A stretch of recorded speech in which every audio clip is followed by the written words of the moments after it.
Good morning friends, జగుడకు స్వాగతం. AP corporation chairman పదవుల్లో చాగంటి వారికి క్యాబినెట్ హోదాతో ఒక మంచి పదవి ఇచ్చారండి.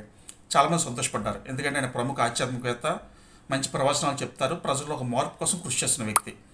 సో కాబట్టి అందరూ కూడా ఆహ్వానించారు. అయితే ఇక్కడ మనం అర్థం చేసుకోవాల్సింది ఏంటంటే ఆయనతో పాటు సమకాలికులు గరికపాటి వారికి ఎందుకు రాలేదు?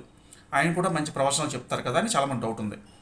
అయితే మన గరికపాటి వారిని గమనిస్తే ఆయన చాలా సందర్భాల్లో కొన్ని మీటింగ్లో కొంత పొలిటికల్గా మాట్లాడడం, అంటే పొలిటికల్ విషయాలు టచ్ చేయడం ఒక కారణం అయితే, రెండోది ఆయన తెలుసో తెలియకో కొంత గర్వంగా ప్రవర్తించిన సందర్భాలు కూడా ఉన్నాయని 2-3. అందులో మీకు ఒక ఉదాహరణ చెప్తాను. ఒక ప్రవచనంలో చిరంజీవి గారు మెయిన్ గెస్ట్గా వచ్చినప్పుడు ఆయనతో సెల్ఫీలు తీసుకోవడానికి చాలామంది ఎగబడుతుంటే ఆయన చిరంజీవి గారిని గెలిచినంత పని చేశారనమాట. దాంతో చిరంజీవి గారు సమాధానం చెప్పకుండా కామ్ అయిపోయారు. అది ప్రజల్లో ఒక నెగిటివ్ భావం వెళ్ళిందండి. అంటే ఇక్కడ తెలుసుకోవాల్సింది ఏంటంటే మనకి ఎంత విజ్ఞానం ఉన్నా, ఎంత శాస్త్ర పాండిత్యం ఉన్నా సరే వినయం చాలా ఇంపార్టెంట్ అండి. వినయం లేకపోతే ఎవరు ఎదగలేని సంగతి